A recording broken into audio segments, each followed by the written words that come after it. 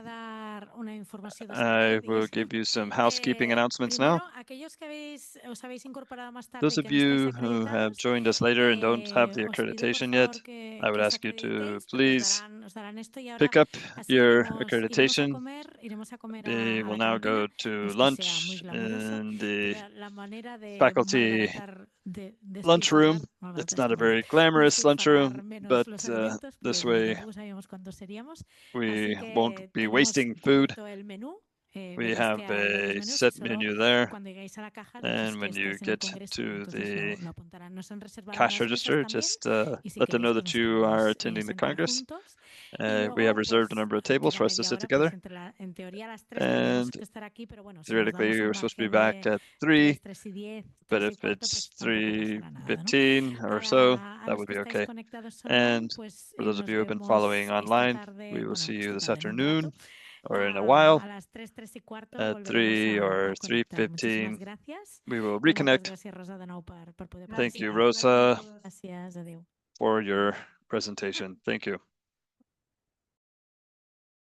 On the reduction of plastic. This roundtable will be about the challenges of the new packaging and packaging waste regulations. And we have some very reputable, very experienced speakers in this area. As you know, the regulations have been recently published on packaging and packaging waste, which right off should be a major change in many terms in the design of packaging and the design that is the packaging waste and their management when they become waste and other matters that can arise. On this roundtable, we will discuss them all. So we have with us Juan José Pernas Garcia.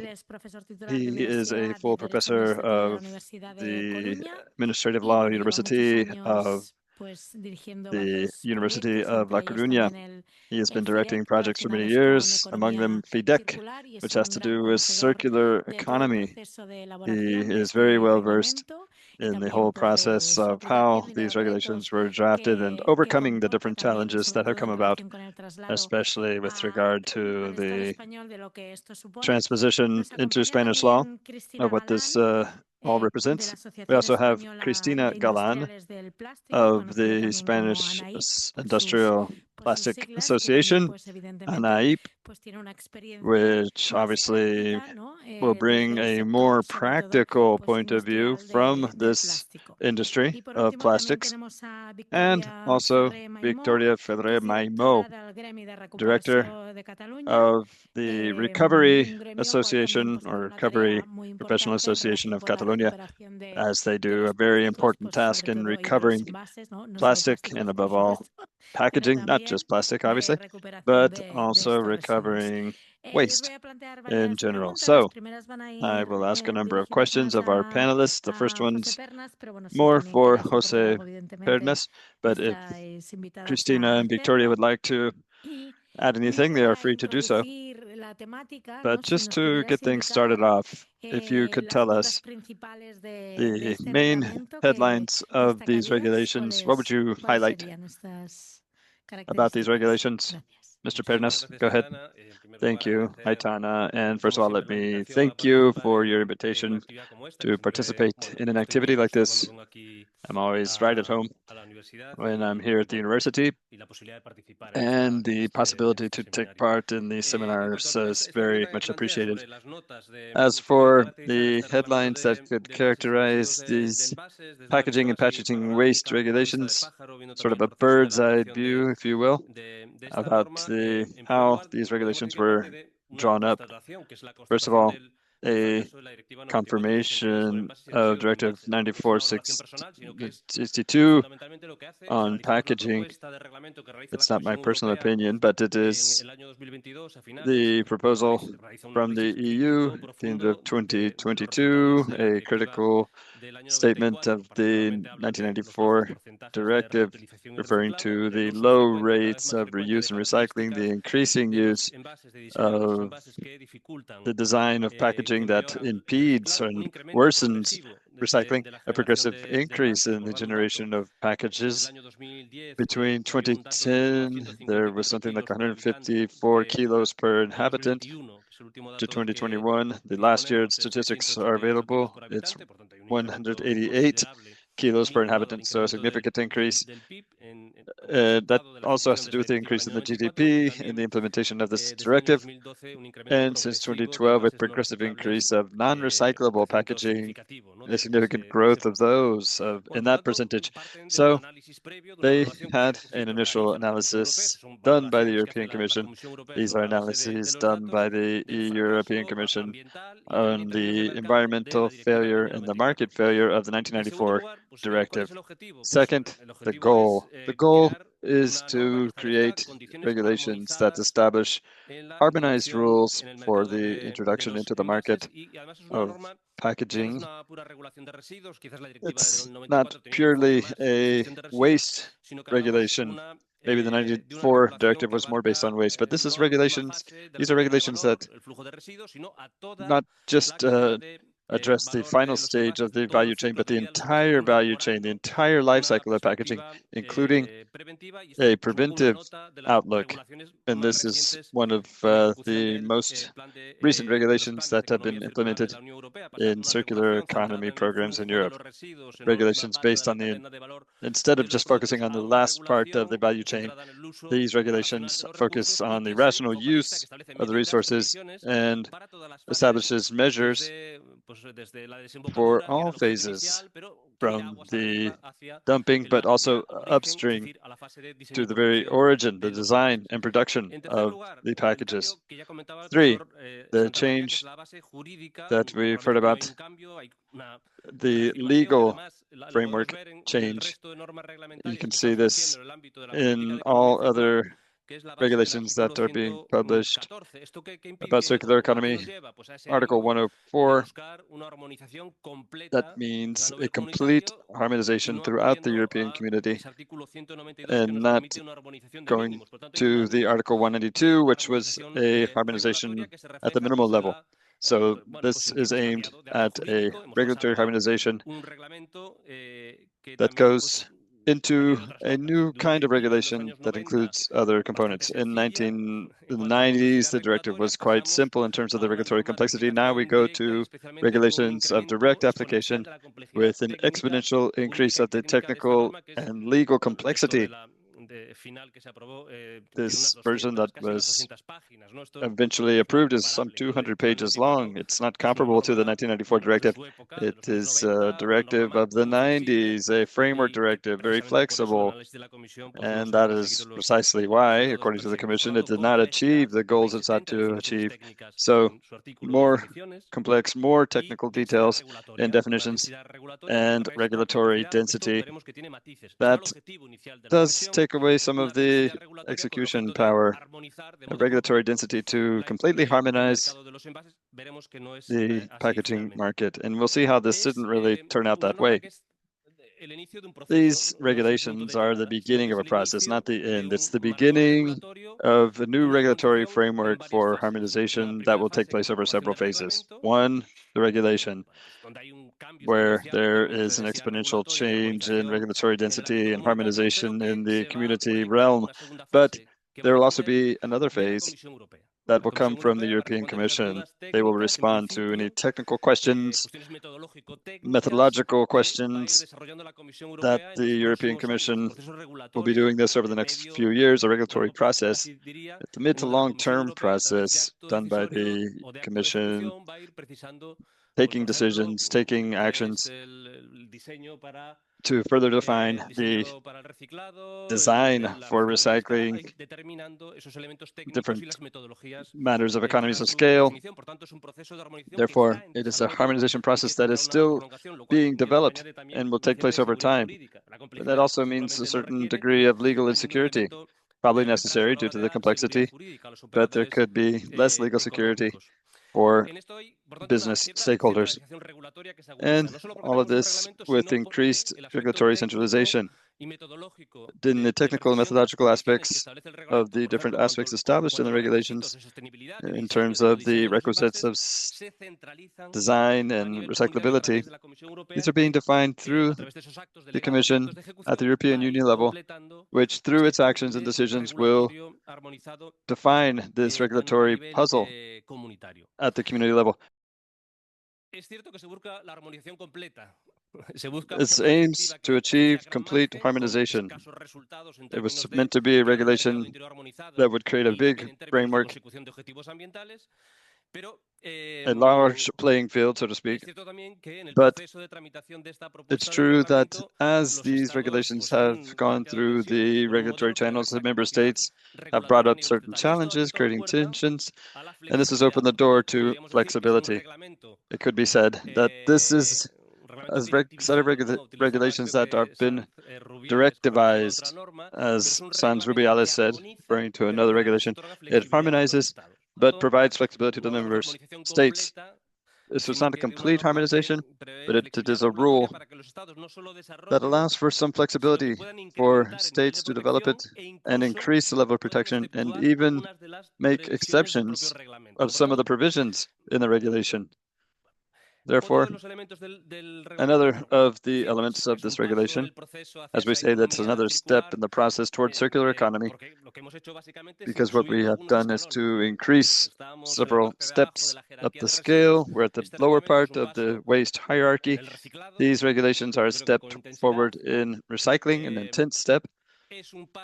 It is a step toward reuse.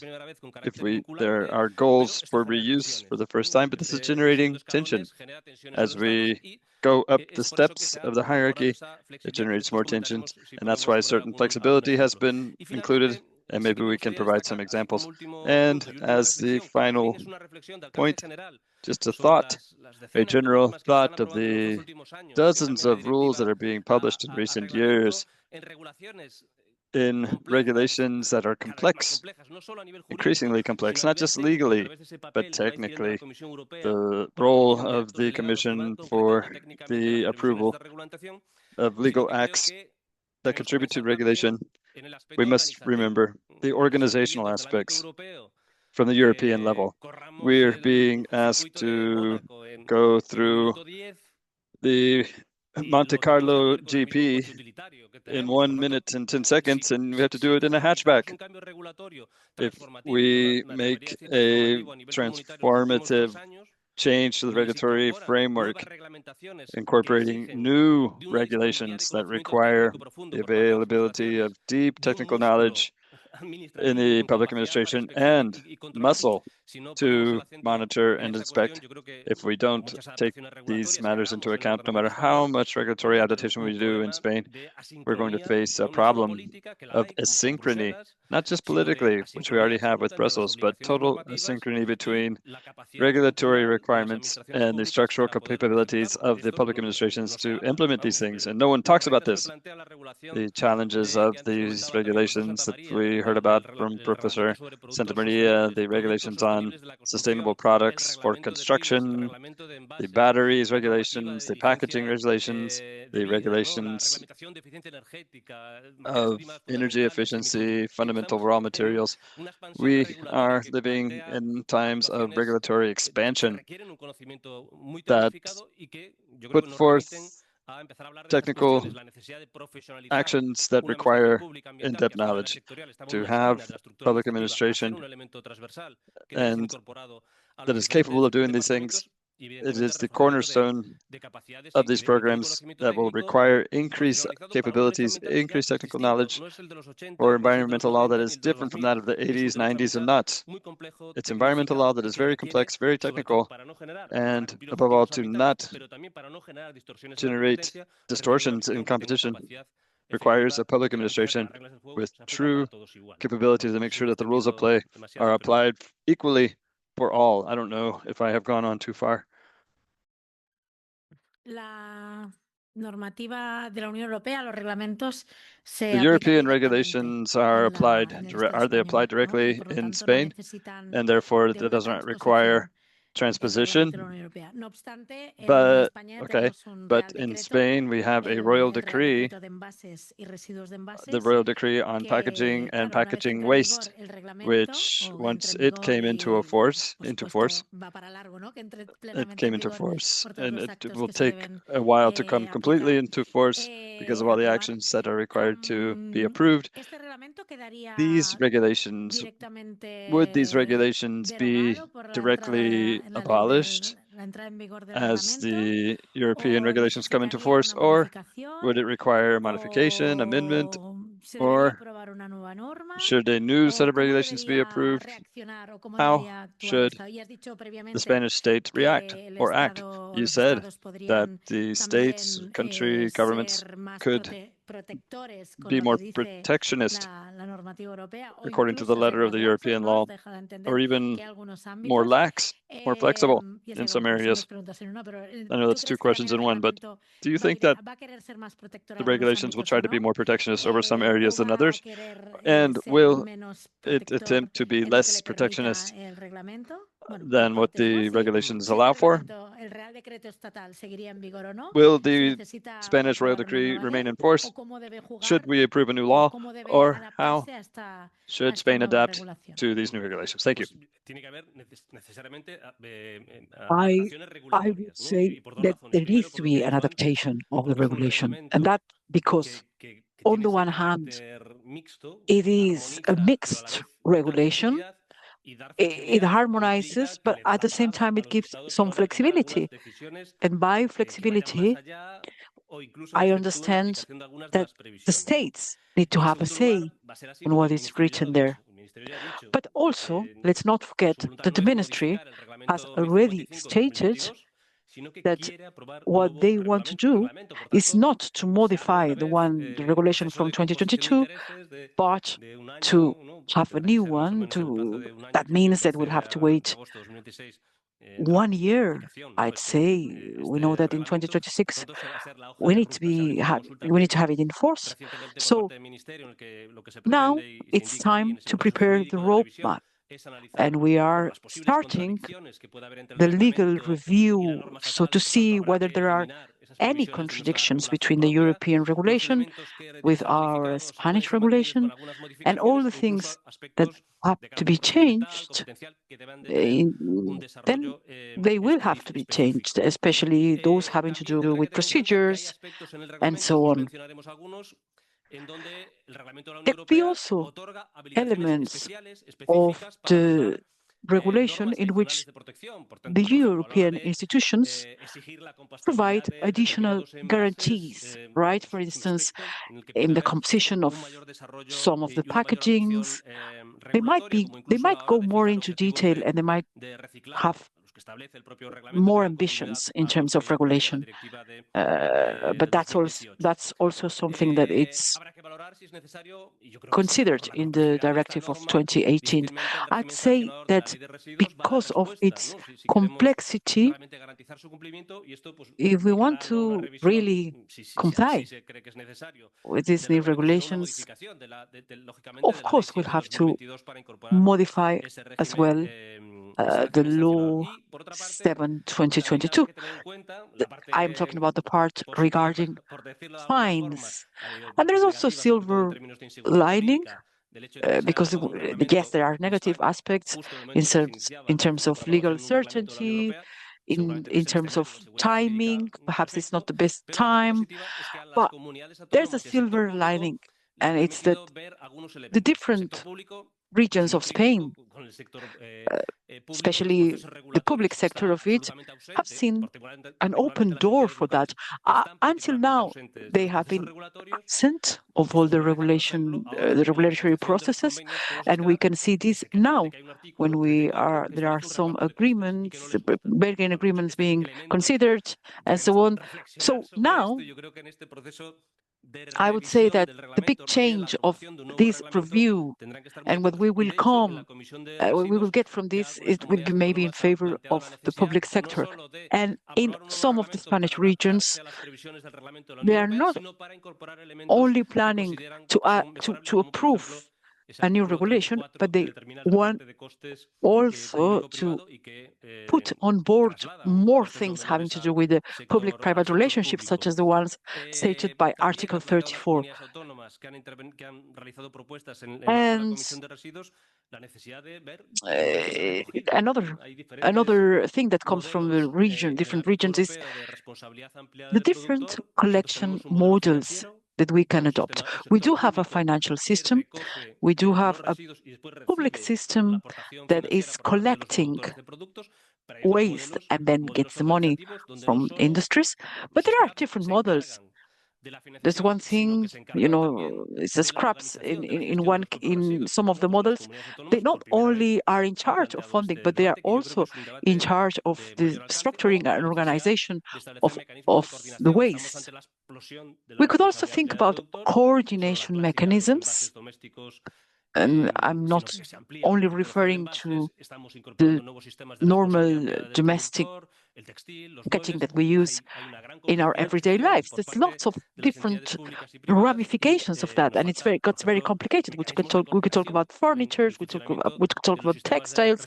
So again, perhaps a coordination mechanism could be discussed, and this is something that comes also from the regions in Spain called autonomous regions. And then,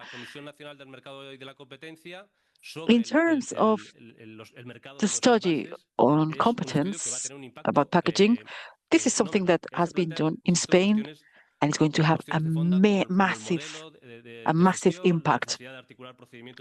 They do touch upon how aspects such as competence, legislators, and other topics that I've been mentioning. And what's going to be the role of the state? On the one hand, they could split the regulation in two parts, one devoted to harmonization, in which, in general terms, they are basically regulating the products and goods, which is basically talking about the design requirements of the packaging, and this will also include everything related to labels and communication of the goods. That's what we call eco-design, labeling. The member states, they cannot do anything there. It's all about the free circulation of goods, and it's a very European topic. Now, having said that, where could the states have a role? In the second part of the regulation, which is the harmonization part, and that's what we were mentioning before. The states there, they do have the power to go beyond the European norms. They could be stricter if they want. And there are different articles talking about prevention on the regulation, and there's also a more traditional part on waste management. And on that regard, we do not have an harmonization, and the member states have a lot of room to make their own decisions. Like that song from Ricky Martin, un paso para adelante, un paso para atrás. One step forward, one step back, right? That would be a bit the vision, yeah. You can talk as much as you want. Well, I think that brings us many challenges, global challenges. But even at the state level, how can we deal with this new regulation. And sure, we will find contradictions. Sure, we will find things that are not well matched with our current legislation, especially if we look into the future. So how should we review this norm, or how can we adapt them better? It is a very complex regulation. We're talking about 200 pages, which require almost chirurgical analysis. The devil is in the details, right? And we have many, many details in the regulation. I'm interested in the flexibility given to the states, especially in the higher levels of the hierarchy. It seems that they want to work on prevention and regulation. So there is a lot of room for the member states on that regard. I can give you some examples. For instance, in prevention measures, the big change is that for the first time, we have legally binding goals. We do have goals in our Spanish regulation, but it's just an aspiration. They are not binding. That's a major change. That's a major change. At the same time, the member states will be allocated with the possibility of adopting stricter measures in their own country. And they are encouraged to use the financial instruments, which I believe that's key if we really want to achieve a real circular economy. And that's how they should be applied. It is the market itself which will mark how these things are doing. And at the same time, and that's an innovation in this regulation, it's that the reuse goals are made compulsory. It is true that in Spain in 2022, they went they went a bit on board with that, but the European legislation in the end decided to stop that. So this is why right now in Spain, these goals are mainly aspirational, they are not binding. So this is going to change as well. Now, in the new European Revolution, we will have compulsory goals in some types of packaging. And then flexibility in the different member states, they could give exceptions to some islands or some isolated places if they deem it appropriate.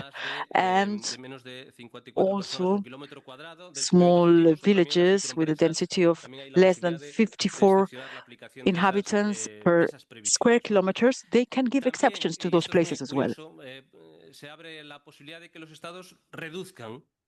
And member states could also reduce a bit the hierarchy just to try to comply with the different goals. So that's again, it's a different way of looking at things, and no doubt about it, the member states will have more flexibility in the reuse goals and also in some of the prevention goals as well. And just about the deposit return scheme, some notes on that. Now the member states, they could give exceptions to small companies. They could give exceptions to those small villages or islands.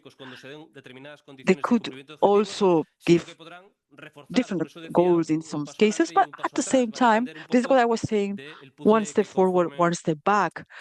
At the same time, in reuse matters, they can also set their own additional goals in a way to strengthen those goals. And remember, there were some countries that were complaining about the European regulation. They thought they didn't have enough flexibility. And now they are given this flexibility, they will be able to have reuse goals in some of the drinks that right now are not within the scope of the European regulation. So on the one hand, we have this harmonization, which is not a complete harmonization, but at the same time, it puts in the hands of the states some of the decisions that have to do with public-private sector. And I would say the best example of that is the reuse goals that, yes, they are given by Europe to the countries, but at the same time, they have some flexibility to strengthen them or to change them or to give exceptions. So that's something that it will undoubtedly have an impact on the Spanish legislation. We will open the doors to the different regions in the country for them to make proposals, and some of them, especially the one that comes from the competence organization, they are powerful proposals.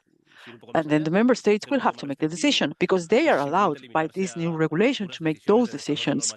And that's what they will have to do. Thank you, Jose. It does give a lot of margin, maybe too much margin even, I would say, because member states will have in their hands the capacity to be brave. Yes, one step forward, one step back, as you were saying, or they can just not move if they want. They decide to not just move and become static.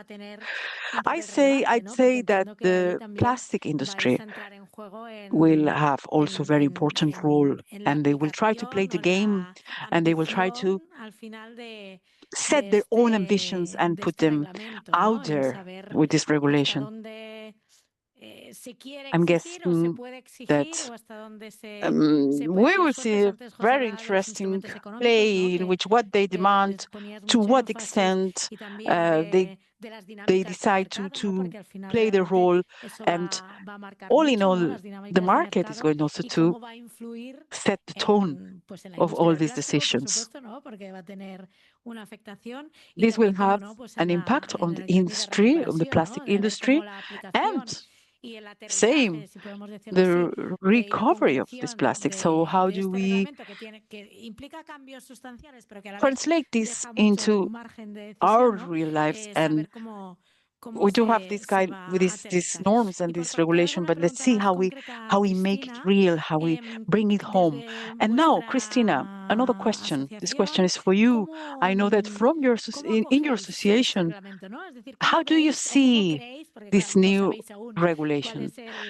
I know that you are not exactly aware of the dimension of the tragedy or of the comedy. We don't know. We still don't know. I know that none of us is really aware of how it's going to be. But what's your take on that, and how do you think that it could impact on your activities? Good afternoon. Thank you for having us. Our first challenge is to try to understand it. And I'm sorry, I know I might sound maybe too basic, but let's not forget that the industry is composed by SMEs mainly. We understand, we use the raw material and we transform it into plastic. Sometimes this plastic ends up in the consumer market and sometimes it doesn't. But we are SMEs. And in Spain, 90% of the companies in this industry are SMEs. So just to start with, we have to read a 200-page document. That's in itself a real challenge. And as Jose was saying, even if you read it and you try to understand it, okay, you tell me I have to do this. But how do I do it? What do I do with my money? Where should I put my money? So, yeah, there's a lot of things that have to be decided by the member states, and this can put a risk on investments. In 2022, we thought that with the royal decree, we had a clear vision of where things were going. All of a sudden, we are hit with this new regulation, and we still don't know where to put our money because it creates some uncertainty. Some of the things are clear in the document, and it's all what has to do with recycle and eco-design. This is something that is already being done. Same with the contents that we need for recycling, and I think we will hit the 2030 target. And my colleague here will explain the challenges. What worries us is how do we apply all the things that have been harmonized? Labels that could seem that's something easy to do, but that costs a lot of money. So how do I have to prepare my labels? And how do we do that, right? Reuse and refill. I know that things are being done in the design dimension, but we need more than that. We need an industry that takes upon themselves to refill. I am a manufacturer. What do I do with a packaging that complies with everything? But then my country does not have the structure there to close the gap, to close the circle that we need to be providing here. And then this morning we've talked about substances. I know that this legislation is also regulating substances, but that's not only something that impacts plastics or packagings. It goes beyond that. The list of substances, we know it. We've worked on that. We've made a lot of progress, and all the caps that have been put on these substances are not going to damage us much because we've been working on that, and we put a lot of money on trying to find alternatives. That would be one of the clearest things. But the complexity comes when you realize that it's not just the European legislation that you need to comply with. There's REACH, as you know, on substances. In waste, you need to follow the transportation of waste. Then there are different taxation systems. So this is being very challenging for us SMEs. And just for you to know, sometimes we hear from our companies that they have more people on admin now to deal with all these matters than in the manufacturing process. So I hope that the harmonization will bring us some peace. Thank you. Thank you for your views. Obviously, this brings challenges, practical challenges that cannot be dismissed.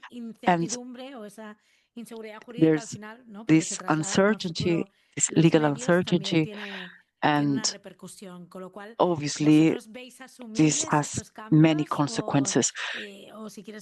Would you say that those changes are doable, or would you like to comment on some of the practical challenges that you have, and what are the solutions that you're finding to deal with them?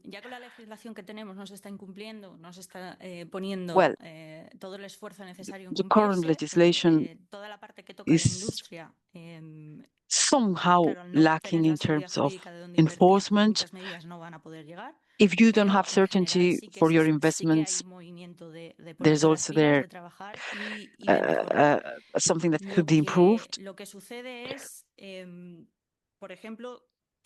What I see happening, and it's happening now, when we talk about the content in recycling, if you, as a company, have some materials coming from third parties, that what creates is a loss of competitivity in the market. That's not only in Spain. Let's not forget that in Spain you pay less taxes if you use reintroduced material recycled. We have also a difference between finished product and recycled product, and sometimes the contents there specified are not true. So I can be the best of the best in Europe, but if the third parties are not complying with our legislation, what's the point? We see materials incoming, and you have to use those materials to produce your goods, and you don't even know, and you don't have any way to know whether this has been produced following the European standards. I can work on my things, but what about the third parties? Nobody's watching them, and this is something that makes us be less competitive. So why should I follow everything, every requirement, if we are going to take a key or burn into imports? There needs to be a better surveillance system. That's the main problem that we have. So do you think that this import market could be regulated? I've heard that sometimes they tell you that it's recycled material, but it is not in reality. So how do we know that this is not what they are saying that it is? Or there is a paperwork, but obviously every piece of legislation has a chapter for penalties and fines, and there need to be surveillance mechanisms for that. But in practice, this is not being done. First, we don't have enough people. I don't see in customs people all day reviewing every container to see what's the content of the recycled material. And then there are these loopholes, right? Sometimes you think that this product or this material comes from Europe because they had a layover, but actually the origin of these products is not Europe, right? But if you see that it has made a stop in Europe, you trust this product more. Maybe you shouldn't. I'd say that the authorities, they are quite relaxed when they see these things happening with the European stop. Sometimes the challenge comes with the way that the information is written. For instance, if we talk about taxes, if instead of applying the tax somewhere where in the middle of the chain, when there's not a lot of surveillance system, that's not a good approach. Why not focus on parts of the change that have more resources? We are the transformation industry. We are right in the middle. Sometimes we have no contact with people who's making decisions. So I just think that penalties should affect those who need to be affected. Would you say that you don't have a lot of power on advocacy work when new laws or like new royal decrees are being?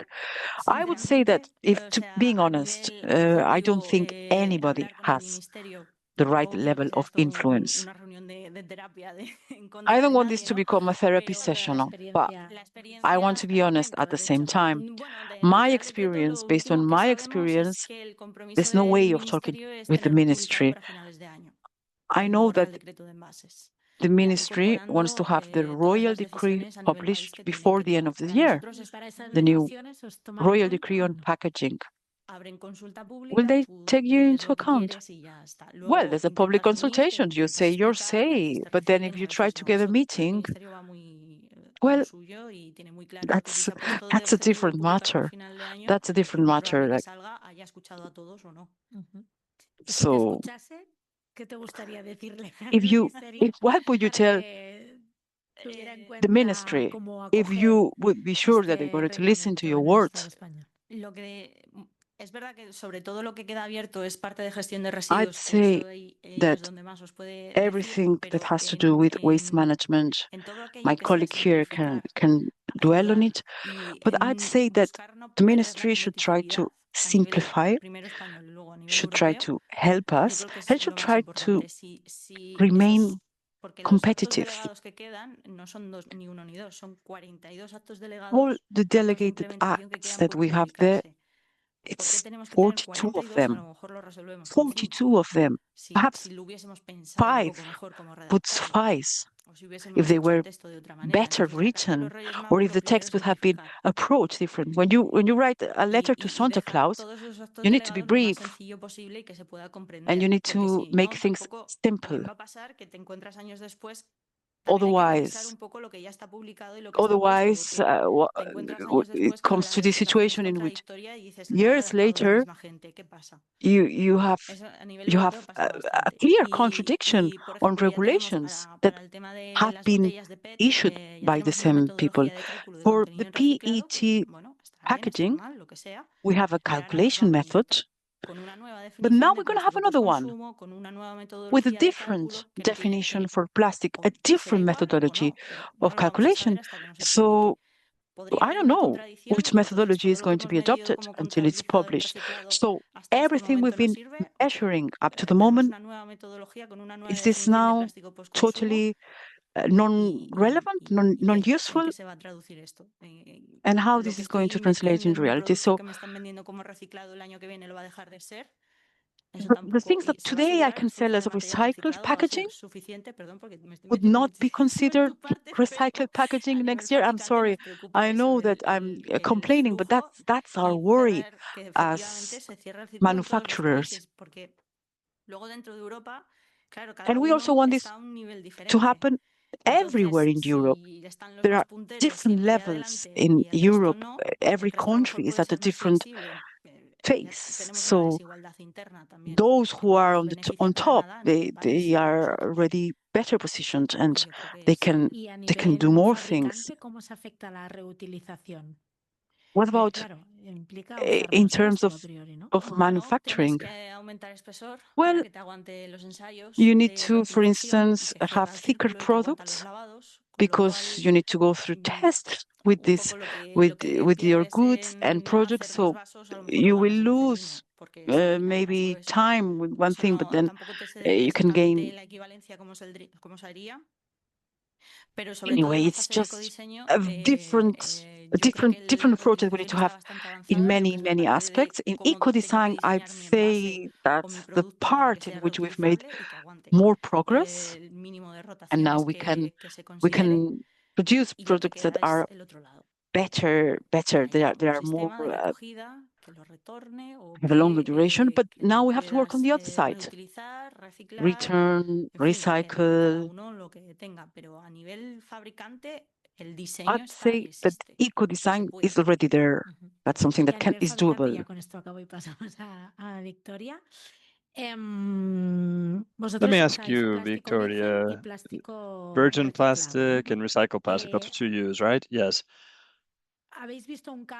Have you noticed a change, like more recycled plastic being used, or do you still use a lot of virgin plastic? Could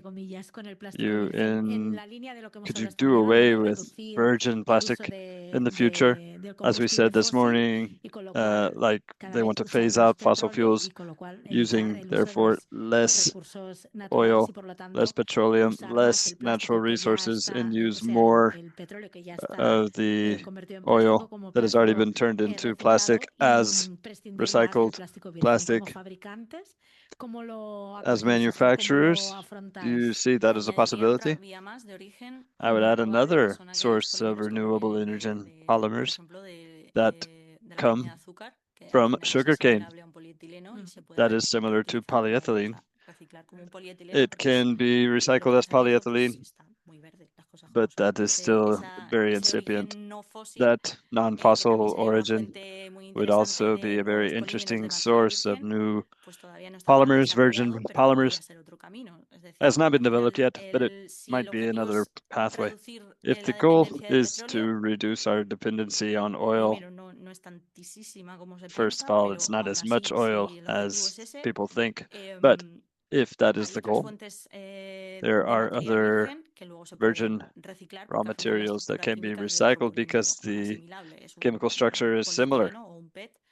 It's polyethylene, PET, and it can be recycled. The inclusion of recycled plastic has only been around for a couple of years.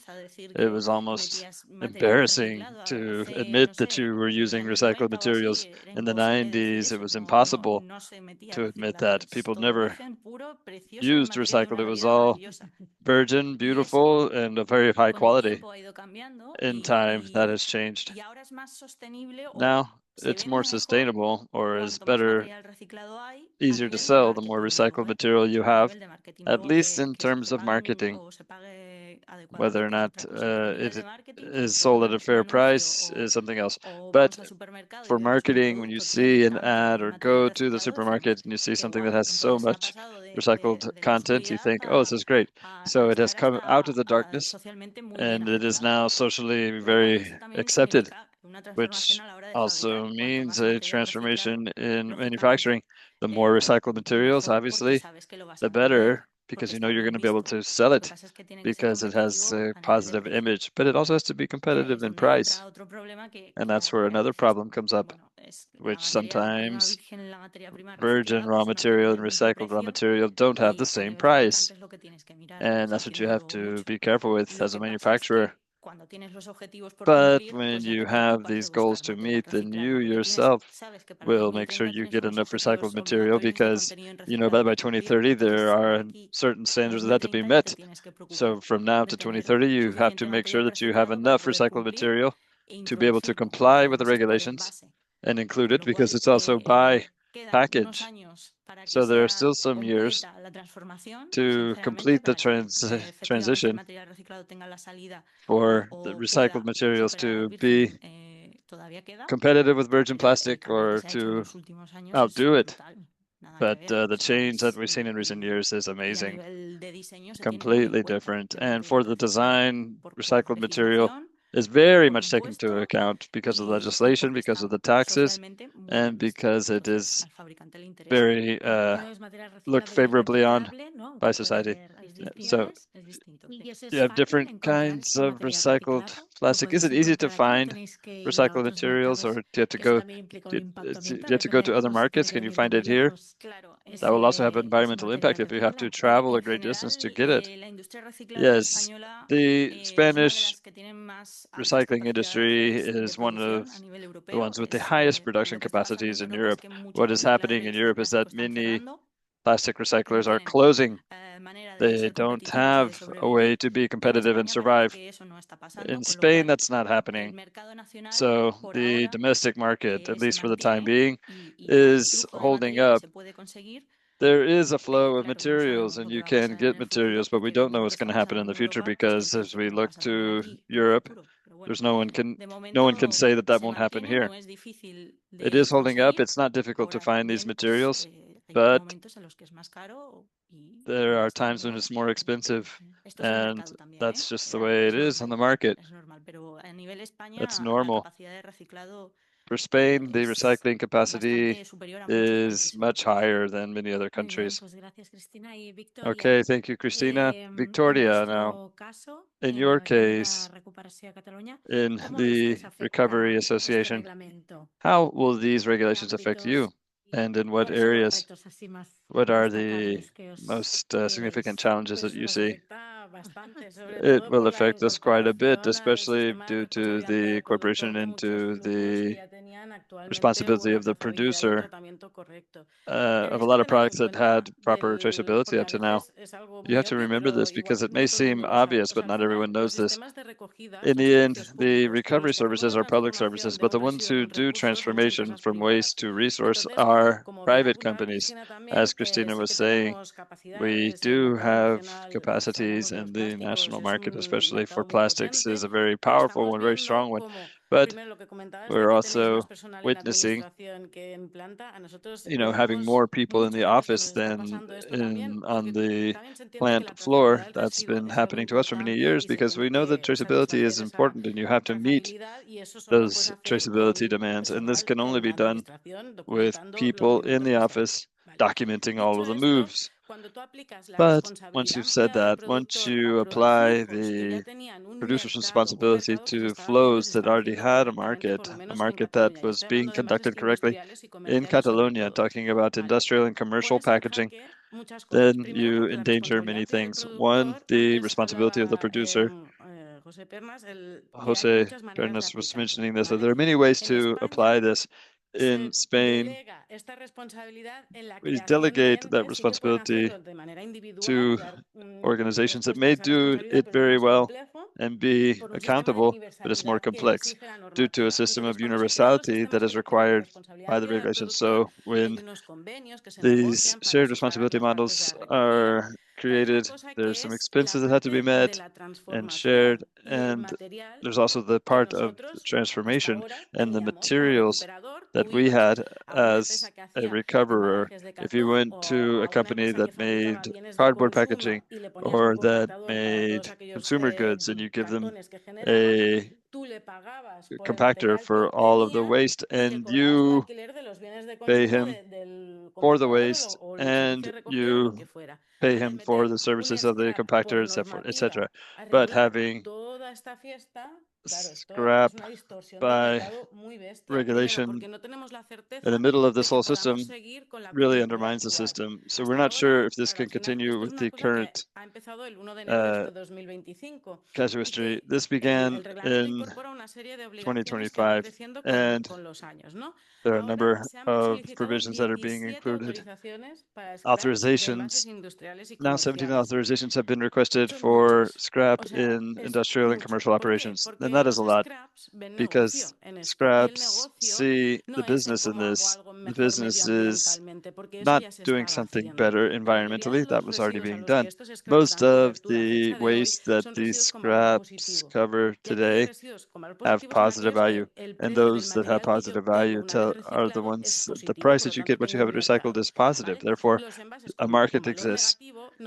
Packaging with negative value are usually depending on what was inside. IBC with solvents inside has a negative value, not because of the IBC itself, but because of how I have to treat it.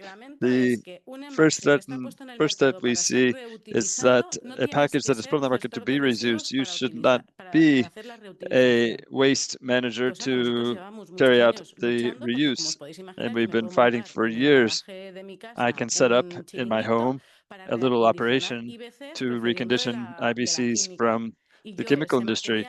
And when I take the solvents out, I just dump them down into the sewer. And since I'm not on the list of relevant activities for the environment, because I am just a small operator, no one's going to inspect me. No one's going to have any control over me receiving so many IBCs from the chemical industry and so forth. All of these derivatives, for us, it's unfair competition. We've been there for many years saying that there are many pilot managers that didn't have manager codes. They can get into unfair competition practices too, because waste managers have financial guarantees, financial liability, environmental liability, all of these things. And that's why we're there, because it's our work. So when the ministry says that anyone can be an operator for reconditioning of a package, then all the alarms go off. We meet with the ministry and they say, well, we were thinking of pallets, but reusable packages are many. There are many. A can that has contained paint is also a package. Having said that, for the regulations, we see these complexities. What we're most afraid of is that with the incorporation of the scraps, 17 authorizations have been requested, and these 17 are all saying the final holders, not the product producers. Scraps have packagers and producers aligned with them, but the ones who hold the waste are the waste managers or the final possessors, which could be the university, because they've purchased drinks for the lunchroom. He's not an ambassador, but he has the responsibility to manage correctly. So the scraps come along, and depending on who is aligned with it, they tell the university that they will charge more or less or cover the waste collection part. Then the university says, I have a contract with the waste manager because how am I going to do it? Because I already pay them to manage the waste. Then the scrap person says, no, all I do is packaging, toner, lights, all that stuff. You still do that with your waste manager. So there are certain distortions and failures in the market, but that's just the beginning.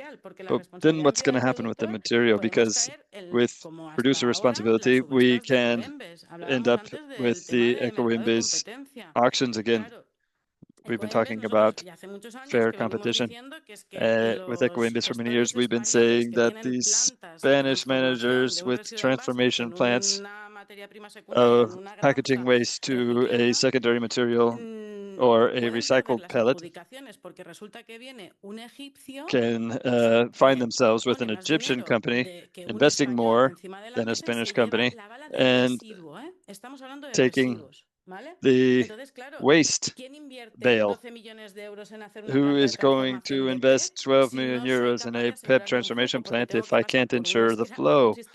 Because I have to go through a scrap system and a scrap operator because the scrap system has become very perverse. Legislation says, look, this is the scrap system. How are you going to do it? It's up to you. What does the scrap system? They impose their processing costs on the managers.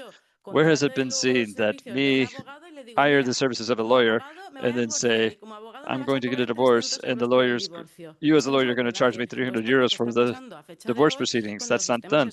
And that's what the scrap operators are doing now.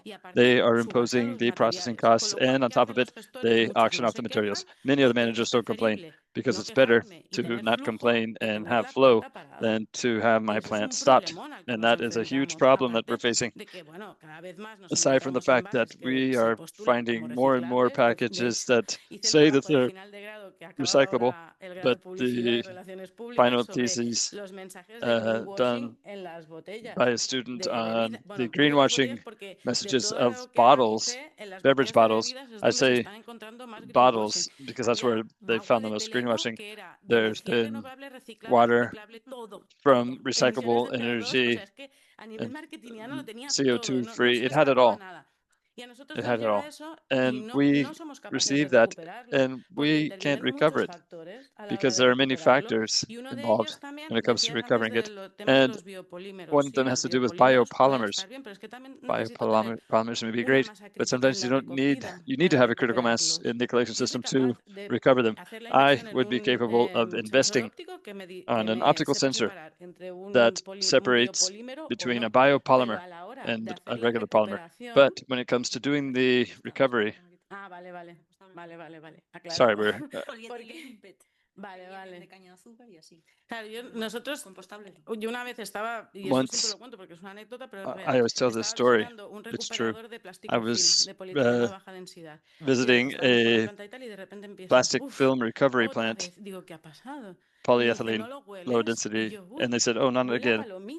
It smells like popcorn. They said, yes, it's supposed to be compostable, but it's not. You have to stop the plant. And it was film used to wrap pallets. And someone had thought to make something compostable. And the extruder, the reel, where we put the material, it got burnt. It burnt up the entire extruder reel. So you have to come up with policies holistically, and you said it very clearly and very politely, the whole issue of the tax. Tax the person who is manufacturing virgin, not the transformer. For Repsol, they would have to pay too much to get into the false recycling imports because they have compliance systems. They shouldn't have to go through it. But if you put the focus on the transformer, what are they going to do? That's one of the problems that we face. And in terms of eco-design, are there also problems with that? For once, we've always thought that was dark and ugly, but now we're seeing that big producers are contacting us to consult for them in eco-design. And that's great because we have the capacity to test things in the plant to see where the problems for packaging are. For example, one of the tests we did, it's public, but the Actimel package from Danone, which no longer has a label. The Actimel is in relief and it's high density polyethylene. That bottle was created after a number of tests because they had said fish with or pet with the label to make it darker, but it was PVC, and then it didn't work in the readers because it read the PVC of the container. A whole bunch of complexities like that. But now we are becoming consultants for eco-design of large companies. So it's positive. It is positive, but eco-design must be linked to eco-modulation of the responsibility of the producer, because as we said earlier, it doesn't make sense that now in Spain the CEDAT is coming to force. We're very concerned about what's going to happen to the rest of the packaging, rest of the waste in the yellow container, the recovery, the processing. That's a shortcoming of the system. It's not done correctly. Now PET, aluminum, high density polyethylene have been underwriting everything else, PS, polycarbonate, all the other packages that weren't recovered. And of the classification plants, one bale comes out, the film bale, which is a terrible bale because it has a lot of trash in it and you can't do anything with it, and mixed plastic, which is going to be used for energy. In the best case scenario, it's not worth it to process it. So if eco-design is properly modulated, then there will be economic compensation to separate these plastics correctly, the ones that go to the mixed plastic, and then with the incorporation of recycled materials incorporated, if we get a demand flow for polystyrene, we can find a place for it on the market. But we would be cheating of classifying everything perfectly. Then if we did that, we wouldn't have a market that would take this perfectly classified product. So it's not sustainable. You talked about SSER bringing forth some challenges. Would you like to speak more to that? The changes that come from SSER, because right off it seems like a system, a positive system, because it prevents littering, trash that's not managed or that ends up in the oceans, but it also leads to changes in managing that waste, which is collected separately, but it also implies some different processes from what we've seen up to now. That's right. We are a very atypical association because since we have so many materials, none have been predominant, and we've been very open.